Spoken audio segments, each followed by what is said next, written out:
doesn't even matter. So let's just do it like this. I'm Trey, your host to Nextlift Podcast. I have my co-host Adler and Johnny. Adler, you are... I'm a doctor of physical therapy. Been practicing for over 3 years now. Got some residency experience treating orthopedic patients that are not even patients, but people that are have an injury with sports that want to, anybody that wants to kind of move better and perform better. And that's pretty much what I do. And then we got Johnny. Johnny, you do... Yeah, so I'm a wellness trainer. What I do is the cliches, of course, help people look better naked. I'm a rehab trainer. So like anybody that has underactive or overactive muscles, I'm your guy to help you get some muscle balance. And of course, mindfulness, allowing somebody to understand like how the body and the mind correlate together to give you the best possible results. And you're also a nutritionist, correct? That is correct. Yeah. So, certified in nutrition. So I'll be able to help people with portion sizes, what to eat, what not to eat, when to eat, and how to make eating convenient. So you're not wasting money, on other places, and to make sure your eating habits are basically intact with your workouts. All right. That's what's up. So we're going to start this off with, would you take your girl to the gym with you? Oh, that's a great question. Oh, that. Like, honestly, like, how do you really feel about that? Like, with me, it's half and half, because I can work out with somebody and do like a superset and be happy with it. Well, most people, they just can't stand to be around a significant other or somebody. You know what I'm saying? So who wants to go first? I'll kick it off. Me personally, absolutely not. But the reason why is because, like, to me, like, when I go to the gym, it's like a space where, like, I get to put on my Beats headphones, and I am, like, been thinking about it all day, and I'm ready to get, 315 on my back, do a deep squat, without having to think about replacing the plates or anything like that. And girls, I'm not gonna lie, they talk too much, one. Two, all they want to do is thrusters, so a lot of them don't even like to heavy squat. And three, I just feel like they should get somebody that lives, close to them. So get your girlfriend, get your girlfriend. I'm not the guy. Hey, bro, you re-rack it. So, we'll meet up after the gym. You do your thing, I'm gonna do mine. We go to the gym together, but working out together, unless it's a party day, probably not. I don't know, bro. There's some women out there that live more than they men. I'm just saying, though. And that's the problem.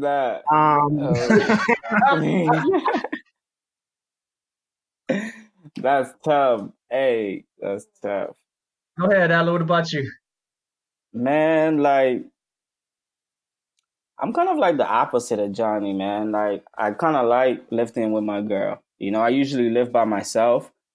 So when I'm lifting with my girl, and maybe it's the teacher in me, maybe because I'm a physical therapist, like always having somebody do something when I'm like making somebody do something when I'm working out. So it's fun, but like it pushes you when you work out with your girl because you want to like, hey, I'm about to hit this next set. I'm about to go in on this because she's right there. The only thing is like sometimes, females, they complain about different things, especially doing new things and stuff like that. But like, I think it's like, it keeps me on a consistent schedule. You know what I'm saying? I'm not one of those guys that loves going to the gym 7 days a week and not living there. So like knowing that, so I enjoy working out with my girl. And I'm not just saying that just to be devil's advocate. No, I feel you. So on that note, because there's one thing we wanted to tackle was thrusts. I know as you, Adler, as a physical therapist, when women do a lot of thrusts, right? You feel as if they, pull their spine out of place when they, thrusting up with too much weight? Well, really, like, honestly, Johnny might have to tackle this a little bit more because he started coming at the thrusters for real early. But for me, it's just like doing one of anything. And because I'm not a trainer by trade, like I could train somebody, but I'm not a trainer. So with me, I don't hate thrusters. However, if it depends on what your goal is with doing the thrusters, right? So it's not necessarily the particular exercise. It's like if your goal thinking that, oh, you're trying to that's the best exercise you could pick to grow your butt, then we need to have a conversation. Oh, I If that's feel you. all you do and that's your exercise, that's your go-to, your only exercise you think that you need to do every single time you go to the gym to grow your butt, then there's something that we need to talk about. And that's my problem with thrusters. You know what I'm saying? I feel you. I think my thing is, first we have to discuss like, okay, so they're doing thrusters ultimately because they want a bigger butt. Okay. Yeah. So the reality is everybody knows if you're gonna grow your butt, there's a certain way, there's certain joint actions that you have to do to grow your butt, which is the hip. You got to extend the hip. Okay. You extending the hip allows that butt muscle, the gluteus maximus, to squeeze. All right. But the butt really only grows with like a lot of weight. All right. There has to be a lot of weight for that hip to extend and explode up for you to really get the contraction you need to tear enough muscle fibers to grow your butt. What happens with a thruster is, one, if you look at the position that they're in, for the amount of weight they would have to put on that hip area and that thigh area for it to really extend properly and grow, there is going to be some spine injury. Now when you're talking about toning your butt, yeah, thrusters, it's great because you don't need as much weight. The reality is if a woman wants to grow her butt, what you need to do is get something like a deadlift, okay? And you throw 2-3 plates on each side. I mean, give or take based on how strong you are. And then, you extend that hip up in a way where that hip, where that weight is not really affecting, your spine because, your spine's at a neutral position. Then, it's okay for you to add all that weight, extend that hip up and squeeze the butt as you drive that pelvis forward.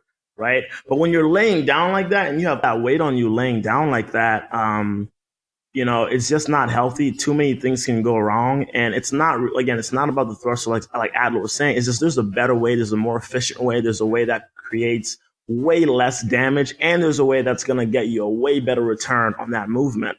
And, for anybody looking to get a bigger butt, if that's the goal, heavy thrusters is how you would do it, yes, but that's not the best way to do it. I would even, it's not even a good way to do it. Yeah, I definitely agree with you. And I think we're definitely in the same page because you have these people that just take this one exercise and think that's the god of all exercises. But there's a bunch of muscles in the butt, So and even just taking a backward step, just looking at the thrusters, like with you being in that position, you're not putting your glutes at a maximal end range to get a full contraction in that muscle. There's so much hamstring when you're laying down in that exercise that really you're doing a lot of legs and you don't even know it. Furthermore, there's so many other muscles in the hip and the butt. And when it comes to training a person and trying to get the best hypertrophy, because if you're trying to get a big butt, you got to be training for hypertrophy. And Johnny's absolutely right that you have to load it, but you also have to load it in many different directions. You have to load it in different, you have to hold it time under contraction. And also you have to do a lot of more variability in different planes of exercise that you're doing so you can get full hypertrophy of every single muscle along that butt so you can get the biggest and roundest butt. So it's like people are training it so wrong, and it's so yeah, like it's every time I see a girl doing a butt exercise, right, it's so one dimensional, right? Meaning like they're only attacking really only one range of motion, right? And that's usually the gluteus maximus, which is fine because that is the biggest portion of the butt. But at the end of the day, you still have, your gluteus medius, you got your gluteus minimus. And these are like deep muscle fibers under the butt, but they all play a role in getting your butt bigger. You know what I mean? So I think like what women should do is, take some time. If you are that passionate about having a big butt, right? Take some time and say, okay, how do these muscle fibers in my butt insert? Okay. And what directions do I need to move it in? And then just use that. Just go on the internet, go to Google if you don't have a personal trainer and say, okay, exercises for a stronger and bigger gluteus medius. And then do it again for a gluteus minimus, and then do it for a gluteus maximus. Take 2 to 3 of those right there, and you just literally built yourself a butt program that actually works. You know, build yourself a bar. Absolutely. People do not understand anatomy. Like a lot of times I see these girls and they're doing straight accessory hip muscle workouts, and they're thinking they're gonna grow their butt. Like if they go And in the Ad, gym let and me they're ask just you. doing the scissor exercise. Let me Hmm. cut you off. Yeah. Explain the accessories for the people that probably wouldn't understand what accessories would be when it comes to working out in the muscles and whatnot.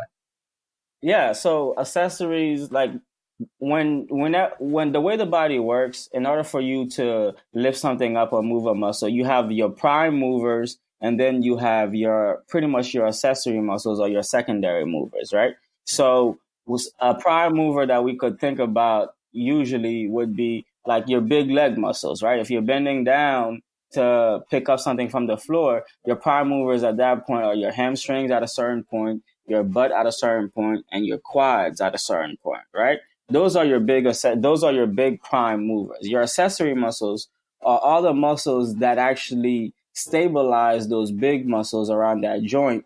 So that movement could go down its plane naturally, and it could actually move that joint through full range of motion without variation and without variability.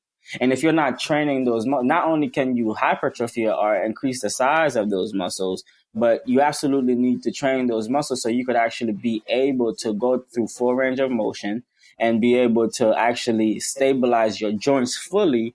So when you go and actually try to load your tissue and load those big movements, you're getting so much more out of it. There's so many people out there that they're just squatting about 90%, and they never done a full squat before, and they wonder why they look the way that they do, or that they can't get the gains that they want. So going back to accessory muscles, there's some examples of accessory muscles. So if you're gonna squat to make your legs bigger or your butt bigger or deadlift, then you need to do some gluteus medius work, right? You need to do some hip rotation work so you could rotate your hips out so you could have some good stable hips, right? So if you're Right. doing some shoulder work to strengthen your shoulders or your arms, you need to do some rotator cuff work so you could have a strong rotator cuff and some strong neck muscles so they could stabilize you around that big shoulder joint so you could actually grow big strong shoulders. Isn't that you what a know lot of bodybuilders or people that work out have problems with? Is a rotator cuff, like for instance, to the top. I guess when we do like let's say bench or overhead press, things like that. So it starts yeah, hurting right up in that top shoulder. yeah, absolutely. And no, this is probably way too much for information, but we have to be knowledgeable about our bodies, and that's, I think, one of the biggest problems why people are not working out, because they don't know their bodies, they don't know how it feels, and why people are always getting injured and hurt, and they're not getting their gains or staying in the gym, because a lot of Yeah. times they don't understand their bodies. Like yeah, so going back to the rotator cuff is a set of four muscles around your shoulder joints that keeps the shoulder stable, basically, so you can raise your arm above your head and put your arm behind your back and do all of those things. So if you don't have, so mind you, this is four small little muscles working all of the time. So whenever we do something, and especially when we go over our head, that shoulder is able to stay stable. A lot of people can't go over their heads because they have some sort of impingement in their shoulders. Usually it's from the rotator cuff, and it's usually that top muscle, the supraspinatus, that's being impinged. I mean, now we're getting a lot of technical, and really that's the funny thing about it is that, like, we say all these things, but how can we actually help people? And really, what I guess why we're saying all these things is because me and Johnny, the way we train is, as a physical therapist, I'm able to identify exactly what's going on that's causing you not to be able to move or get what you want to be. And Johnny, on the other hand, he trains in a certain type of way that addresses a lot of those weaknesses in a lot of people, and allows them to move better and do the things that they do. Yeah, I mean, I think like to really even break it down to the most minute level is the reality is you have to listen to your body and you have to learn your specific body, right? But what does that even look like? How do you even make that practical, right? So like one of the things I always tell people I train is, hey, before our first session or second session, right? I want you to go home, and what I want you to do is I want you to basically contract and squeeze every single muscle in your body, right? And, a few things are going to happen when people do this, right? One, they're going to realize, man, the lack of awareness that they have for the different muscle groups within their bodies, right?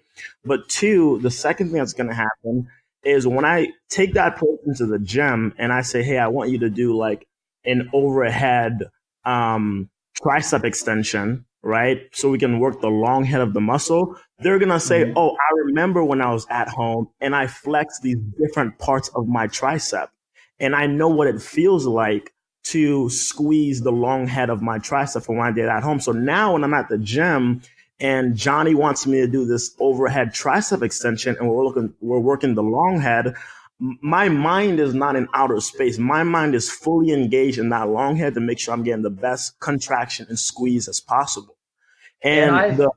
Go ahead. Johnny, I actually feel like that's one of the biggest things with people, knowing the feeling of how it feels when they have that contraction. I remember when Adler, when you were helping me, when you first met me, when I had the back problem, you were like, bro, you're not squeezing your glutes. I really didn't really know what that felt like. You know what I'm saying? Until you helped me, you know what I'm saying? Contract those muscles. Exactly.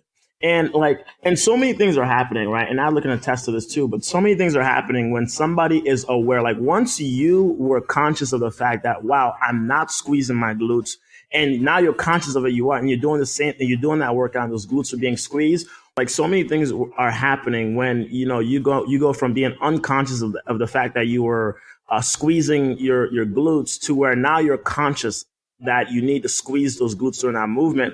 And what I mean by that is your brain literally your brain literally is seeing neurons. It's literally creating a pathway from your mind to those glutes. And it's literally communicating from the mind to the muscle. And it's telling the muscle to engage, anytime you're working out and like whatever muscle it is that you're supposed to be working out and you don't feel that contraction, it means there's something blocking the communication. And really all it is, it's very simple. All it is you're not thinking, right? You're just moving the weight, and moving weight does nothing for the body. You might as well just go home, right? And a lot of people do that. They just move weight. Exactly. But take somebody who is conscious of every single rep. That person does not need to be in the gym for an hour and a half. Give them 45 minutes in the gym. They will get a phenomenal workout. And then they eat right. They get enough sleep. They get the water in them. And their results will be expedited months prior to somebody who just goes to the gym, moves weight. Every now and then, they might actually stimulate that muscle. But the reality is the latter is most people, No, like I definitely get what you're saying. And in my world, and just like Trey was saying, and I love how you broke that down with using the concept of neuromuscular activation, which is exactly what you were speaking about, literally in your workouts and in your everyday life. Because when Trey came to me for his back, and just like anybody that has a back issue, or usually any other issue in the body or anything that comes up eventually, a lot of the times is because of neuromuscular activation, which is that neuromuscular strength, or just pretty much the nerves talking to the muscles. A lot of people, one of the things that I deal with a lot of the times that I see that a lot of physical therapists miss or chiropractors miss, or that's keeping people out of the gym. And really, they don't even need a therapist to do it because you're already doing a lot of your training. And people, it's just one of the best kept secret is actually waking up their muscles before working out, right? Yeah. But sometimes some people, just like Trey was saying, haven't felt a range of motion or mobility yet, ever, or in 20 years or in a long time. And eventually those joints become stiff and ossified. And that eventually leads to pain. So somebody that comes and say, oh, every time I squat, my hip hurts, or every time I deadlift, my back hurt, there's something going on there. And I bet you they can't probably, for the deadlift person, probably can't feel their lats.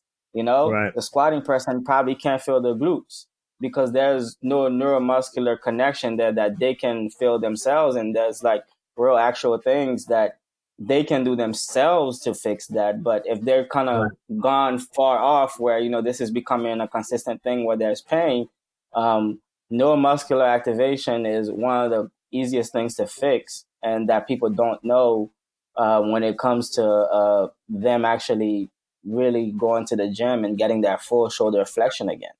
Like really Exactly. where I was going with this is like a lot of people, they can't raise their arm above their head. It's not because that they're weak, or it's not because that their joints are immobile, right?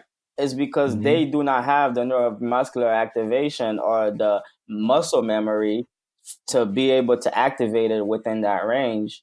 And Yep. that's something that we easily accomplish. And I help, people that are basketball players, bodybuilders, or regular person working to learn how to wake up their lats again, activate their upper back again to improve activate their lower trap again, activate their glutes again. Mm-hmm. Even wake up their hips and hip flexors again if they're a person that sits all the time. So, Mm-hmm. And incorporating a lot of that in somebody's warm up for their workouts or before they squat or before they do legs. Oh my God, it's everything. That's everything. And it's crazy. And it's crazy how this is a secret right here. This is what's keeping you out of the gym. This is what's keeping you from getting the gains that you want. This is a reason why every time you do something that could actually help you, like a push press or a snatch, your shoulders hurt and you don't go to the gym for 2 weeks.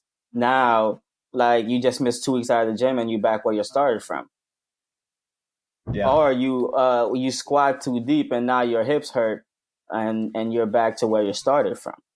And there's a simple fix for that. And there's a lot of performance physical therapists like myself that's teaching that. And there's programs out there for even personal trainers and other people that could tell you how to. And a lot of times it's a lot deeper than that because the issue has been going on for a while, kind of like with Trey's back. Right. It might not take 1 or 2 sessions to do it, but also seeking help doesn't necessarily mean that you're stop working out. You could still work out and do what you need to do while you're taking care of this. And that's really the difference. It's a different mindset. It's a different type of thinking when it comes to what we're trying to talk about here is overall wellness and taking care of your body. Like right. Johnny was saying, are you going to the weight room? Are you just picking up weight or you're actually intentionally using your muscles to get change? Meaning that, are you just going to the gym? Are you actually working on your body? Do you understand your body? When was the last time you got a full body evaluation? What's your body fat? You know what I'm saying? It. Can you do a full squat? Can your hands, can the back of your hand touch your shoulder blade? What's your longevity? What's your mobility like? Do you know your body? Which side is the weaker side? Which side is the stronger side? All right, so check this. Go ahead. Real quick, I got back to that muscle memory. I got a question here. How much does the muscle memory correspond to having conscious control, as we discussed earlier? So the body is extremely, extremely smart. Okay. And so it doesn't take the body very long to basically remember certain activities, right? So for example, let's take rehab, for example, right?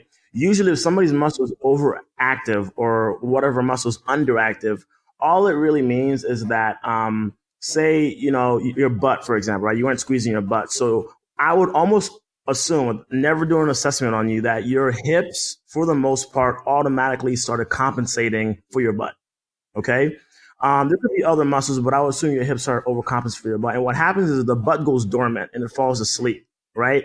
But if you take somebody through a corrective exercise program, and the first thing we're going to do is inhibit the hip, meaning is we are going to stretch it out so it's not so tight, right?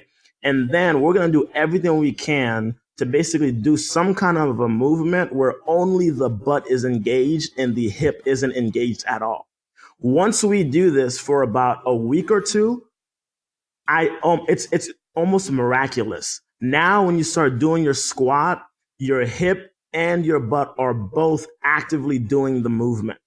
So this is not something that takes months for your muscles to kind of get back into alignment and muscle balance and things like that. Like if you can learn how to, like I said, contract the right muscles and keep certain muscles out of the way the best you can that have been compensating, you're going to absolutely get that muscle balance that you need. But on the flip side, if you just haven't gone to the gym in a long time, and you used to maybe bench press 315, I would reckon after again 2 weeks, and you doing some loads consistently and you're eating properly, you'll get back to that 315 very quickly. Like the body is extremely, extremely, Okay. extremely. So let's jump on to some cliches. You guys want to hit on some cliches? Absolutely, Yes, I love sir. cliche. So let's see. What do you guys want to do? Actually, I'm very curious what you guys think about wellness. Why we eat clean? Why should you eat clean? Man, that's good. Man, Yeah, Because go ahead. okay, for instance, I got a friend here that was Mhm. talking about how they eat, you know what I'm saying? They eat clean, they do this, that, and they just don't see any difference. They can't, you know what I'm saying? They can't lose the body fat. So they just want to give up and trying to get abs in general because they don't follow the YouTube videos. They done did it all. So eating Um, clean, like how do you eat? I mean, man, for that's it. me, from a fundamental standpoint, I'm not a nutritionist. I used to work as a school's nutritionist way back in the day when I first got out of college. I taught health in high school. However, I think it's eating is a very intimate thing, right? And losing weight or getting abs is and is a big goal, but they're interconnected. So the first thing about it is that with and I would say this, and I want to preface it by saying this: there's just certain people I don't work with.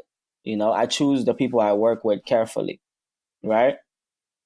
And I say this because it's not one thing, kind of like in physical therapy. The physical therapist that I hate, or whoever they are, chiropractors that I hate, that says that, oh, your back hurt because it's this muscle, you're not activating the glutes. We activate the glutes, and the person comes back and it's not that, you know what I'm saying? Right. And they still have back pain, just like the same thing to me I look at with a diet, and or with the goal of getting abs, is that like it's a multifaceted thing. And then as soon as when you do get the abs, let's say like, okay, you cheat your way and you get the abs, how you gonna keep those abs? You know? So it's the same thing with somebody with back pain. Like I get you out of back pain, you know what I'm saying? How you gonna stay out of back pain? Right. You Unless you know? got the knowledge, yeah. Yeah. Not even the knowledge. It's about it's a complete thing. You know what I'm saying? Like, so you stay out of back pain by constantly moving, by making sure you go into the gym, by doing the exercise I tell you to, by using good posture, by eating right. You know what I'm saying? By doing all of those things that are the reason that you have back pain, because everybody has back pain for a different reason. And that's the same thing with nutrition, right? Some people don't like chicken. Some people don't like fish. Like there's a lot of things that we can eat. You know what I'm saying? There's a lot of ways that we could go with eating the right way. And I'm probably going to defer to Johnny with actually answering it in a more specific manner. But with what I do, with what works for me, is that I have to eat breakfast. I think I've had abs all my life. You know what I'm saying? So the only Yeah, way I that body can type. But yeah, I feel the like the way you eat it has to be for like a specific type of body because everybody can't eat the same. You feel me? Right. That is Even totally but true. I that's not feel it's like about it that's why I becomes a say it's about macro. principle. It's about principle. It's not really about what you eat. It's about your life's principle. You know what I'm saying? Are you a binger? Because people that get fat, or do you not ever work out? I managed to keep abs my whole life was because for all my life I've always worked out or did something really physical for at least an hour 3 days a week. You know what I'm saying? All my life, I pretty much almost always ate breakfast. You know what I'm saying? All my life, I always drank water and drank very little sugary drinks and soda. That's my baseline. I'm not coming from a place where I was like 300 pounds or something like that, or I have an eating problem. So to me, with my lifestyle, I'm comfortable. I've had this similar diet for a long time. I wake up, I eat a bagel for breakfast, probably a wheat bagel with peanut butter and oatmeal and some fruit. And then I'll eat a lunch that's fairly healthy. If I cook, it's probably gonna be some chicken with a vegetable and a starch, or maybe a fish, a vegetable and a starch. Or I'll probably go out. I'll probably do some tuna and a vegetable and a fruit, right? And for dinner, it's usually a combination of rice, beans, and chicken, a Oh, we do it a little vegetable, different. and fish. Okay. You know, All right. What so about you, Johnny? Or after you go ahead, so Alex, go Johnny ahead. could speak more about like coming up with a plan as far as what that looks like, but it just looks so different for everybody, and we could tailor it to however your lifestyle would make sure that you do it for the rest of your life. And really, to me, that's what matters. It's like is this a diet or a habit? Right. Yeah, it's a life decision. It really Right. is. Yeah, and I think that's kind of like what I'm like really really big on. Like everything like you don't have to master everybody else's bodies unless you're a trainer like me, right? Like for the person that's listening, you only have to learn your body, right?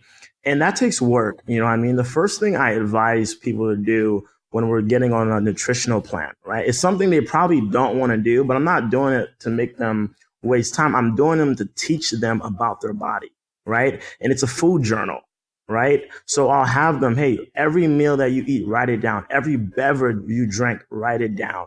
And what you'll notice is, wow, Johnny, I notice when I have this amount of carbs, like I look really bloated, right? But when I have this amount of carbs, I actually am still pretty lean, but I have enough fuel and energy throughout the day to keep the, glycogen levels pretty decent. Johnny, I noticed, wow, when I eat chicken, this is what happens to my body and it's hard to digest. But when I eat turkey, something when I eat turkey and everything like that, that works. So like, number one, learning your body. Number two, getting a food journal. But then number three, there are some basic principles that people can do, right? Like if somebody wants to lose weight, I tell them, don't have fats and carbs within the same meal. You know what I mean? Keep your proteins proteins really don't need to change that much unless you're a crazy athlete like a CrossFit or something like that, doing 2-3 workouts a day. Like keep your proteins for really most people, the average gym goer, keep it between 4 to 6 ounces of 4 to 6 ounces, yeah, which is usually like the palm of your hand. Keep it basic: breakfast, lunch, dinner. Now, for somebody like me who has been pretty lean his whole life, almost even skinny, to be honest with you. But now, like for example, I'm 6 foot, but I'm 205 pounds. Six That's footers, weight. that's weight. I mean, if 6 footers are usually around like 175. You know what I mean? If you're gonna eat 3 meals a day. However, I didn't like being 175, right? I wanted to be bigger. In fact, I'm pushing it to 215. So I had to understand, like, hey, I need to get more meals in, right? I had to go learn and study what is a healthy fat. Okay, how much calories is in 1 gram of fat? 9 calories. How many calories is in 1 gram of carbs? 4 calories. How many calories is in 1 gram of protein? 4 calories, right? So when you're mixing your fat and you're also mixing, because everything turns into fat. I hope you guys know that, right? Yeah. Everything turns into fat, right? And so like I had to explain to people, like, here's why. Fat is an energy storage, but so is also carbs, in the form of glycogen when it gets into the muscles, right? So you don't need 2 big energy storages per meal. You just need to choose one, right? Why do we eat veggies, for example, right? Veggies, a great source of fiber, phytonutrients for sure, but fiber, which helps you when you're digesting those proteins and those carbs and those fats, so to smoothly go through your digestive tract. And so these are just kind of like little things that it doesn't matter what body type you are. It's just good to know, Doesn't matter. I have Mhm. actually a good question. This lady was trying to get her macros together, right? She's Okay. like, I've been following my macros, but I can't lose weight. She's like, just keep following my macros. I said, what's your calories look like? And even if she doesn't know the calories, like at least know, well, how many grams of the specific macros are you consuming per And meal? yeah, and that's what she Mm-hmm. did. She just You followed what know? the macros is on that little app she had, and she Yeah. didn't. She was confused. Exactly. And so, yeah, like really one of the biggest things I've noticed is like portions, how much protein, how much carbs, how much fats, how much veggies should I have per meal? In the mornings, like for example, Aloe has a wheat bagel. That is phenomenal. You want oats in the morning. You just fasted from your sleep for hopefully at least 6 to 7 hours. You know, really, one thing that you said was the correlation between her diet and why she's not losing weight. And Adler said something earlier that was beautiful. And it's not one thing. Her diet actually, whether she's counting calories or not, there's a good chance her like just winging it is working great, but she's not getting any sleep. Mm-hmm. And that is huge. Like lack of sleep, like to me, if you're Especially in women. if you're not getting sleep, like me personally, I probably really can't even help you. You know what I mean? Because what happens is when you're working out, you're literally putting the body through stress when you're working out, right? The reason why you need the 6 to 7, I pride myself in getting at least 7 hours of sleep, at least 5 days out of the week, at least 5 days, because sleep is when the body goes to the epitome of rest and digest through the nervous system. And that's when it actually recovers. You know what I mean? Yeah, that's when it recovers in that REM sleep, right? Exactly. You know what I mean? And those muscle fibers start to rebuild. So, okay, you just tore the muscles up in this gym session, running around all day, doing all these chores, taxing your brain, you know, for work and everything like that. And then the one time you get, which is sleep, for it to rehab and restore and rebuild, you're not doing like women in general, they have a big problem with this. And that's why you'll see a lot of women eating right, going to the gym, doing all the right things. But guess what? They're not getting any sleep. And guess what? When you don't get those 6 to 7 hours of sleep, your body literally wakes up in a state of stress. And when your body is in a state of stress, your immune system shuts down. You know, so many things go wrong. It's either fight or flight or rest and digest with the nervous system. Oh, I like that. And lack of sleep, and that's scientific, and lack of sleep will either put you on one or the other. And guess what? When you're in fight or flight, it takes, unless you're really good, like me, thank God I got to know a lot of people who taught me about breathing. So that way, when something unexpected happens, like maybe like you get a call, hey, my mom was in the hospital, immediately the body goes to stress, fight or flight. Right. And thank goodness I understand the concept of breathing and how it like literally refreshes the body and says, hey, we are not in a dangerous situation right now. Let's go back to, you know, everything functioning the way that it's supposed to, you know. And so that should be our next topic then, health and wellness. You know, and that's part of wellness, you know, hydration, you know, breathing, sleep, the eating and the working out part. Although a lot of people don't know too much about it, that's surface level. You know what I mean? Because the reality is there's just so much information because there's so many different diets and a lot of them work. You just gotta find the one that's most convenient for your life. You gotta find the one that teaches you the most about your body, where you understand not only does it work, but why it works and how it works. Right? So a lot of this is thinking. A lot of it is not even scientific. It's just somebody sitting down and saying, man, I ate like this for a week. Okay. Here's how I ate. Here's what increments I ate in. And here's what it did to my body. Wow. Let me do this for another week. Oh, wow. That worked again. Now you're thinking, your mind is engaged. You know what I mean? And you're like, okay, food. I think I got some food groups here that I can, you know, pretty much stay consistent with. Same thing with working out. Wow, I noticed I do a lot of high interval HIIT workouts, right? For 20 or 30 minutes a day. That works great for me. I have a busy lifestyle. I'm able to get some moderate exercise in. Wow. And then you match that with 6 to 7 hours of sleep, preferably 7, and have their body weight in water. So they're in a state of hydration. I mean, you get those 4 basics and they're doing something mindful. Hopefully when they're working out, their mind is engaged. But I'm a big advocate of yoga. I'm a big advocate of Tai Chi. You know, I'm a big advocate of anything that meditation. I did meditation this morning when I woke up. You know, I'm a huge advocate of things like that. And what it does is it just allows you to push certain things out of your mind, unpack your mind. But you get those 5 things in order, and somebody that's doing that on a daily basis for weeks on end, they're going to get better gains. Their personal life is going to get better. I mean, everything is going to get better, you know? Yeah, man. Ultimately, they're going to be happier. So what we're trying to accomplish on this podcast, we're trying to accomplish the well-being of others and value into people's lives that are trying to work out, that are already working out, and that are becoming something like athletes, right? Mm-hmm. You two guys were I've been blessed with you two guys to be on my podcast, and you guys are bringing your specialties to the podcast. What exactly are you trying to bring with your knowledge, Adler? I mean, why wellness, right? I think wellness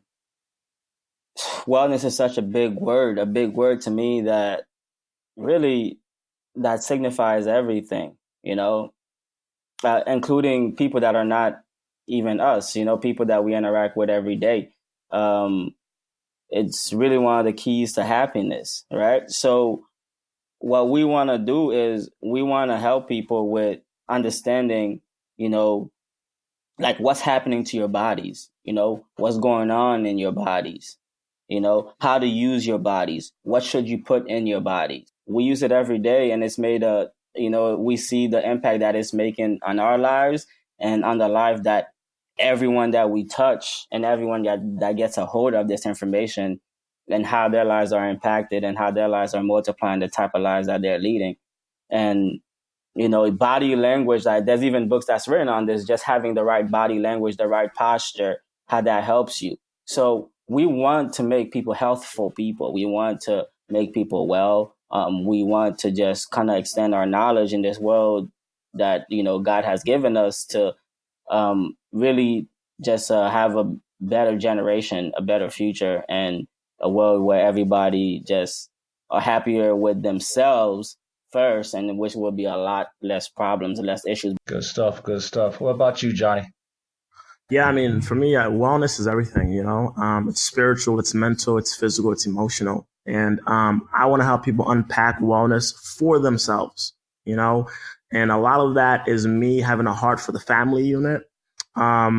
Really, one of the biggest things that I want is I want families to start getting together and getting in one unit and one accord and saying, hey, mom, dad, pa, kids, hey, it's yoga day. Get everybody together. We're going to do yoga today. Hey, everybody, we're gonna get everybody together, and you know what? We're gonna learn about macros, you know, and just, you know, each person learn their body. But I'm just huge on the family unit, because if you could get the family unit to make it a priority, where the kids are leading on the parents and the parents are leading on the kids, and everybody's in one accord, there's nothing stronger than that. You do it by yourself, it's hard, you know. Like, you can listen to our podcast all you want, you can follow whatever fitness guru that you want, but if you can get the whole family to be on one accord when it comes to wellness, that right there, like Adlo was saying, gets you the abs and helps you keep the abs. And whatever facet that you want that to mean for you. You know, so that's kind of what it means. I'm gonna be real with you, man. Who wants to go to the gym with their mom or their dad, bro? I don't. I ain't even gonna flex, dog. But I get where you're coming from, though. Yeah, you know, because like if you have like like yeah, like getting for example, it's like kids, like adolescents, they're obese, and it's like, how do you get an adolescent to get in front of the obesity crisis? Straight up. It's a mom establishing that prior to even birth. You know, we gotta get them away from the flip phones. They're making me a lot of money by keeping their necks down and getting stiff necks from looking at the phone all day. But we need to get them, like, we need to get their eyes up, get their chest up. You know how many kids got a messed up chest because their chest is down all day? Oh, my neck hurts. My daughter keeps saying her neck hurt. Why? Because she on the cell phone all day, man. Take the cell phone away and tell her to pick up her chin. Her neck pain will go away. But I think, you know, let's not get in a soapbox, because I grew up from a whole different generation. But really, ultimately, it's just people learning their bodies, thinking.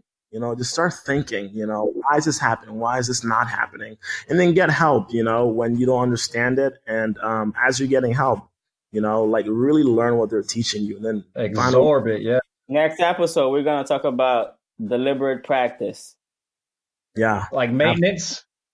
The concept of deliberate practice, like actually doing things with a purpose, not just going through the motions. And you know, I think that should be our tagline. We never go through the motions. Everything we do is deliberate, and that's what it should be in everybody's lives. When it comes to your food, what you put in, don't treat your body like a dumpster. And that's what we're just trying to like you know, it's crazy how people think, like, to me it's like, it's really like shocking how little people care about their bodies.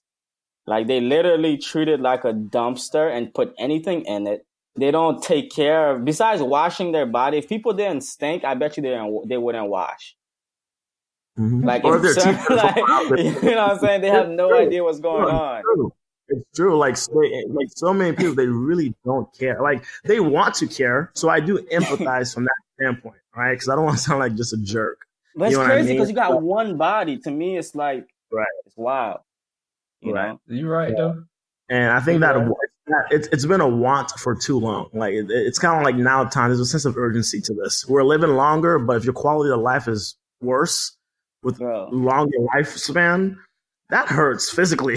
You Yeah, know, like, like do you want to be in a wheelchair for 30 years? 80% of people have low back pain. Okay, well, now we're living longer. So that means you're living with low back pain for 10 extra years. Yeah, And You know what? It's more indeed. people on the couch. That's what it Pain. causes. Exactly. It's like you'll never get to go hiking. You never get to go water rafting. Because, wow, you can't stay in a plane. You can't stay in a car for 2 hours. You can't go to the beach because you can't walk on uneven surfaces. Because, you know, so it's like the people's quality of life in 2019, it's like, besides the select few that are on social media, is really crap. You know what I'm saying? And it's like they already have cemented this mentality like, oh, I'm just old. And, you know, my mama had back pain. My grandmama had back pain. Oh, it's just my back again acting up. So it's like And they're you really used to think there's nothing you can do about they're, it? they're used to the pain. Like, it's where, like, well, no, this is just how it is for me. And it's like, Yeah, I hear that a lot. Is, hey, like, okay, I get that and I empathize, but there's a sense of urgency, okay? And let's start doing something. And these podcasts, these episodes, they're meant to stimulate something in you. Whether you decide to actually go to the gym, or you say, you know what, let me really sit down on myself, have a one-on-one, have a heart to heart, and say, man, okay, am I ready to do something about this? And if the answer is no, that's okay. At least, you know, you begin to think about it. Maybe next week you'll be ready.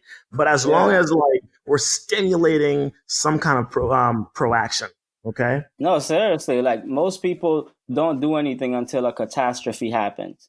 Right now, what we're trying to do with this podcast is hopefully stimulate your ears and you prevent that catastrophe and get up and do something before you go to the gym and you tear your ACL, and then now you're forced to live a different lifestyle.